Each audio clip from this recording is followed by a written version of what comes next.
My parents left me in foster care at 10 to spend money and enjoy life. We don't need you, they said. Now they are homeless, with huge debts, and want financial help from me. I gave them what they truly deserve. My name is Jenna, and I'm 25 years old now. I work as a marketing specialist at Reynolds & Brooks, handling campaigns for some pretty big clients. My coworkers think I've got it all figured out. Nice house, decent salary, even a promotion on the horizon. But nobody really knows my story. Nobody knows how I got here. To understand who I am, we need to go back 15 years. Back to when I was just a 10-year-old kid living with people who were supposed to be my parents. I always knew something was off in our house. While my friends would run to their moms after school for hugs, my mother would just nod and ask if I had homework. When other kids got tucked in at night with bedtime stories, I got a simple good night, Jenna from the doorway. Frank and Linda Williams, my parents, they did the basics. I never went hungry. I always had clean clothes. But that was it. Did you finish your dinner? Linda would ask from across our kitchen table, not looking up from her magazine. Yes, I'd answer. Then put your plate in the dishwasher and go finish your homework. No. How was your day? No interest in what I was learning. Nothing. Frank was the same way. He'd come home from work, grunt a hello in my direction, and then disappear into his study until dinner. After meals, he'd go back to his study or he and Linda would talk about their next trip. Oh, the trips. They took so many trips. At least once every couple of months, they'd pack their bags and leave me with their friends, the Clarks. Tom and Sarah Clark were a childless couple who lived about 20 minutes away. They were my parents' only real friends, as far as I could tell. My parents didn't talk to relatives. I didn't even know if I had any grandparents or aunts or uncles. They barely socialized with neighbors, but they loved the Clarks. And honestly, I loved the Clarks too. Those weekends when my parents would drop me off at their house were the best times of my childhood. Their house smelled like fresh-baked cookies and felt warm in ways my house never did. Tom would play board games with me. Sarah would brush my hair and tell me stories. They'd take me to the park, to the movies, to the ice cream shop. Why can't I go to Europe with my parents? I asked Sarah once when I was 9. She looked sad for a moment before answering.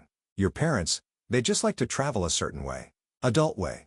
She tucked a strand of hair behind my ear. But we love having you here. You know that, right? I nodded, but inside I wondered what was wrong with me that my own parents didn't want me around. When my parents returned from their trips, they never brought me anything. Not a keychain, not a postcard, nothing. Other kids at school would show off little trinkets their parents brought back from business trips. I just stayed quiet during those show and tell moments. That's why I nearly fell over from shock when, approaching my 10th birthday, my mother actually mentioned a party. We're thinking of having some people over for your birthday next week, she said casually over breakfast. Would you like to invite some of your classmates? I stared at her, my spoon halfway to my mouth. For my birthday? Yes, Jenna. That's what I said. She sounded irritated, like I was being deliberately dense. Yes, I'd like that. I tried to contain my excitement, afraid she might change her mind. To my amazement, they actually went through with it. They bought a cake, hung up balloons, and let me invite 5 girls from my class. It wasn't extravagant, but it was the first real birthday party I'd ever had. For a few hours, our cold house felt almost normal. Make a wish, Jenna, Frank said as I stood before my cake with its 10 glowing candles. I closed my eyes and wished that things would stay this way. That maybe my parents had finally changed. I should have known better. 3 days after my party, I came home from school to find the Clarks in our living room. They were talking quietly with my parents, their expressions serious. I caught bits and pieces as I hung up my backpack. The paperwork is final. Adoption process. Tell her soon. They stopped talking when they noticed me. Sarah gave me a strained smile. Hi, sweetie. How was school? Fine, I answered, suddenly nervous. What's going on? Nothing for you to worry about, Linda said dismissively. Go do your homework. A few days later, I found out exactly what I needed to worry about. I got off the school bus and walked home like any other day. When I opened the front door, I stopped dead in my tracks. In the middle of our living room was a pile of luggage. My luggage. My clothes, my books, my few toys all packed up and waiting. Frank and Linda were sitting on the couch. The Clarks were standing nearby, looking uncomfortable. What's going on? I asked, my voice small. Linda stood up and straightened her blouse. Jenna, from today on, you'll be living with Tom and Sarah. They're your parents now. Just like that. No preparation, no explanation, no apology. I don't understand, I said, feeling tears well up in my eyes. Frank sighed impatiently. It's very simple. We're not your parents anymore. Tom and Sarah are adopting you. They'll take care of you from now on. But why? Tears were streaming down my face now. Did I do something wrong?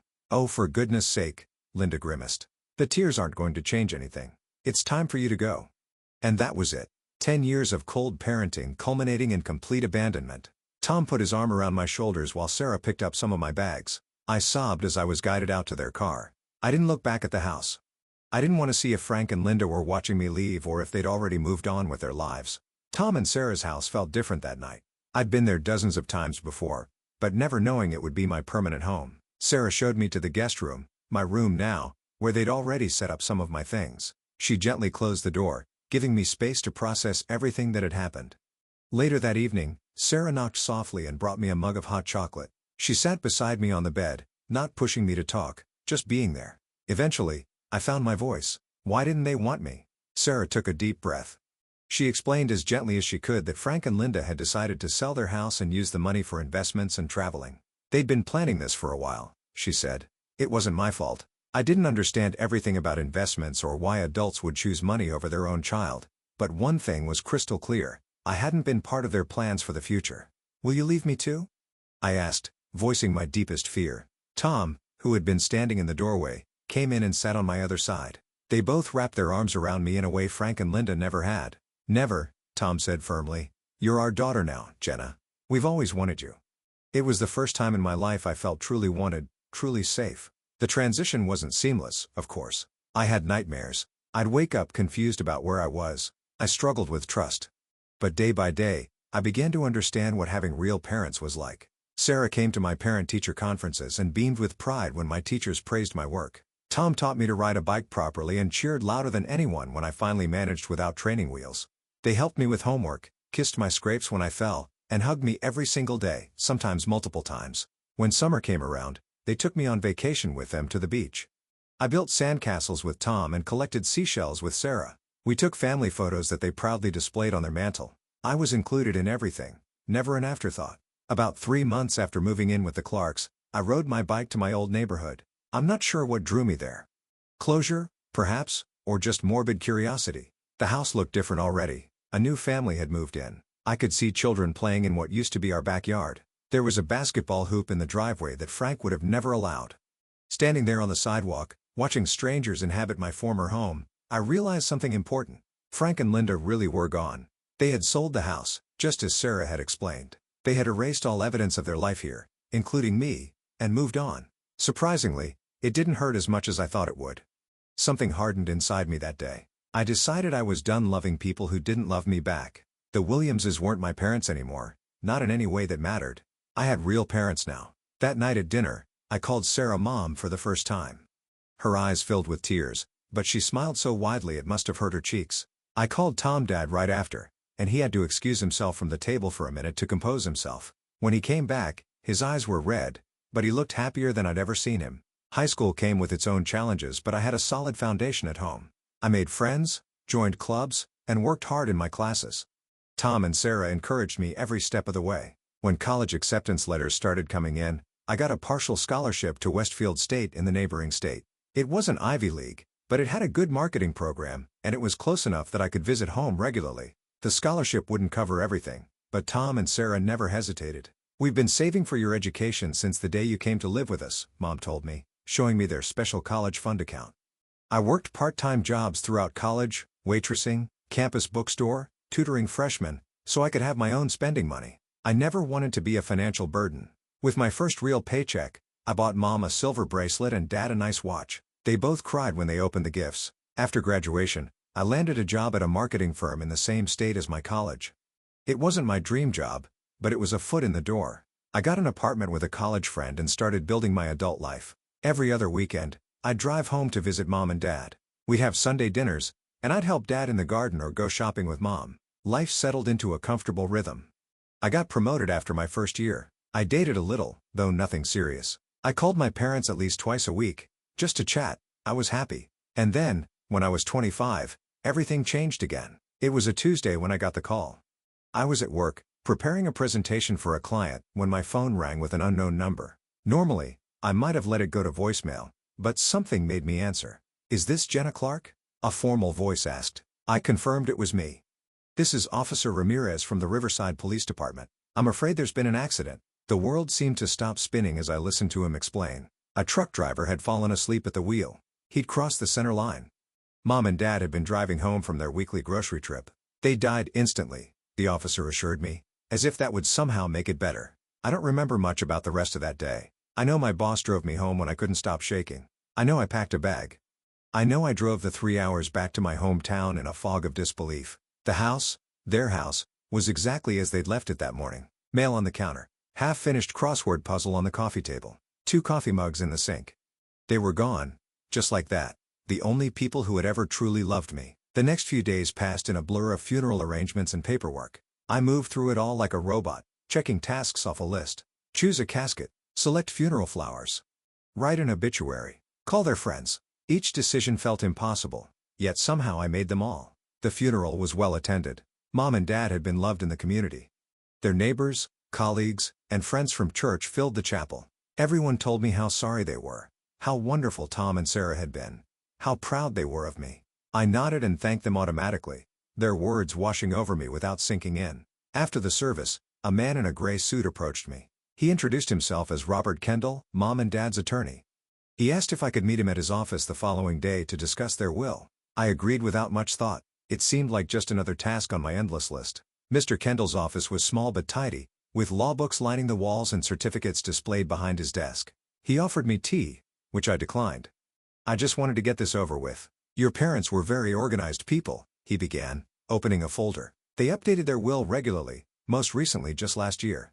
I nodded, not surprised. Mom and Dad had always been responsible, always planning ahead.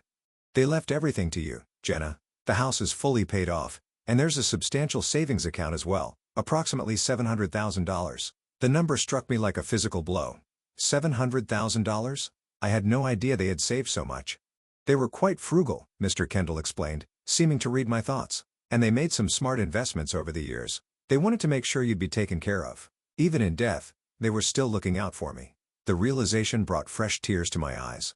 In the weeks that followed, I took a leave of absence from my job and stayed in my parents' house, my house now. I couldn't bear the thought of returning to my apartment and resuming normal life. Nothing felt normal anymore.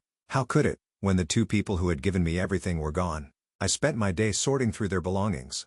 It was painful but necessary work. I donated their clothes to charity, knowing they would have wanted that. I kept special items, Dad's favorite sweater, Mom's jewelry box, the photo albums they'd so carefully maintained. Everything else, I organized and packed away. One evening, as I was going through their financial papers, I found a folder labeled Jenna, Adoption. Inside were all the legal documents from when they had adopted me 15 years ago. Reading through them brought back painful memories of being abandoned, but also deep gratitude for the life Mom and Dad had given me. At the back of the folder was a handwritten letter addressed to me, dated just a few years ago. Mom's elegant handwriting covered both sides of the page. Dearest Jenna, if you're reading this, something has happened to us.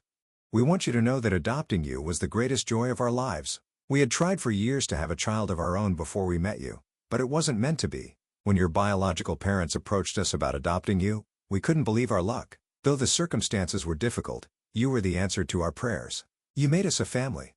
We hope we've given you the love and security you deserve. Always remember how cherished you are. All our love, Mom and Dad. I held the letter to my chest and sobbed. They had wanted me. From the beginning, they had wanted me. After a month in my childhood home, I made a decision. I would resign from my job and move back permanently. I could find work here, in the town where I'd been happiest. It felt right to honor Mom and Dad by living in the home they had created, continuing the life they had built. My former employer was understanding. I gave notice on my apartment, packed up my things, and officially moved into my parents' house. It felt strange at first, sleeping in what had been the guest room while leaving their bedroom untouched. Eventually, I'd have to decide what to do with their personal spaces, but not yet. I wasn't ready. I applied for marketing positions locally and was offered a job at Reynolds & Brooks, a mid-sized agency with some impressive clients. The salary was actually better than what I'd been making before, and the work was interesting. I threw myself into it, grateful for the distraction. Slowly, I established a new routine: work during the week, grocery shopping on Saturdays, house maintenance on Sundays. I made a few friends at the office but mostly kept to myself. I wasn't ready for real socializing yet. 4 months after the funeral, I was finally starting to feel like I could breathe again. Then came the Saturday morning that changed everything. Again. I was in the kitchen making coffee and planning my day, when the doorbell rang. It was early, not yet 9 o'clock. I wasn't expecting anyone. Curious and slightly annoyed, I went to answer it. I swung the door open and froze. My coffee mug slipped from my fingers and shattered on the floor. Standing on my porch were two people I hadn't seen in 15 years. They looked older, more worn, but I recognized them instantly. Frank and Linda Williams. My biological parents. Jenna, Linda said, her voice cracking. She reached out as if to hug me. Oh, my baby. I stumbled backward, out of reach. This couldn't be happening. It had to be a nightmare. Frank stepped forward. We heard about Tom and Sarah. We're so sorry, sweetheart. We came as soon as we could. As soon as they could? It had been months since the funeral. And sweetheart? He'd never called me that in my life. What are you doing here? I finally managed to ask, my voice barely audible. We missed you, Linda said, tears in her eyes. We wanted to check on you, make sure you're okay. They tried to step inside, but I blocked the doorway with my body. No way were they entering this house, the home my real parents had made for me. What do you want? I demanded, finding my voice. They exchanged a look that sent warning bells ringing in my head. We just want to talk, Frank said. Can we come in? No, I replied firmly, but I'll meet you at Rosie's Cafe around the corner in an hour. We can talk there. They seemed disappointed but nodded in agreement. As they turned to leave, I noticed something I'd missed in my initial shock. They had suitcases with them. At 10 o'clock sharp, I walked into Rosie's Cafe. Frank and Linda were already there, sitting at a corner table. They looked up as I entered, their faces lighting up with fake smiles. I walked over slowly and sat down across from them, keeping my back straight and my face expressionless. Thank you for meeting us, Linda began. She looked older than I remembered, with deep lines around her mouth and eyes. Frank had lost most of his hair and gained weight. They both looked tired, worn down. Not like the sleek, well-dressed couple who had so casually discarded me. What do you want? I asked again, not bothering with pleasantries. Linda's smile faltered. She glanced at Frank, who cleared his throat. We heard about what happened to Tom and Sarah. Terrible tragedy. They were good people. The best people, I corrected. The best parents anyone could ask for. Linda flinched at that but continued, yes, well, when we heard, we were worried about you. All alone, dealing with such a loss. I've been managing fine for months. How did you even find out? Small-town news travels, Frank said vaguely. And we've thought about you over the years, Jenna, more than you know. I doubted that very much. Linda's eyes suddenly welled with tears. She reached across the table as if to take my hand, but I pulled away before she could touch me. The thing is, sweetie, she said, her voice cracking, we've had some hard times. We spent all our money. The investments didn't work out. We lost everything. Ah, there it was. The real reason for their unexpected appearance. We don't have a home anymore, Frank continued, looking down at the table. No jobs, nothing. When we heard about Tom and Sarah, we thought maybe you could help us. We're your real parents. After all, you're only family now. I started laughing. I couldn't help it. The absolute audacity of these people was astonishing. My real parents died in a car accident 4 months ago, I said when I could speak again. As for being my only family, you gave up that right when you packed my bags and pushed me out the door when I was 10 years old. We didn't understand what we were doing, Linda pleaded. We were selfish. We've regretted it ever since. Really? Because you never once tried to contact me in 15 years. We thought you were better off with Tom and Sarah, Frank said. They could give you what we couldn't. That's convenient, I replied. But what you really mean is, now that you need something, you suddenly remember you have a daughter. Linda was openly crying now. Please, Jenna. We know you inherited their house and their money. We just need a place to stay for a while until we get back on our feet. So they knew about my inheritance. That explained everything. I stood up, took my wallet from my purse, and placed enough cash on the table to cover their coffee. This is the only thing you'll ever get from me, I said quietly. I don't need you, I don't want you, and I certainly don't owe you anything. I walked out without looking back, ignoring Linda's sobs and Frank's calls to wait. For 2 blessed days, I thought that was the end of it. Then, coming home from work on Monday evening, I saw an old beat-up car parked in front of my house. Frank and Linda were sitting inside, watching my driveway. I pulled up beside them and got out of my car. What are you doing here? We have nowhere else to go, Frank said simply. We'll stay right here until you change your mind. You're trespassing, I warned. We're parked on a public street, Linda countered. We're not breaking any laws. I shook my head in disbelief and went inside, locking the door behind me. Through the living room window, I could see them settling in for the night. They had blankets, food wrappers littered the dashboard. They were serious about staying. That night, I tossed and turned, unable to sleep. By morning, they were still there. I left for work, avoiding eye contact as I passed their car.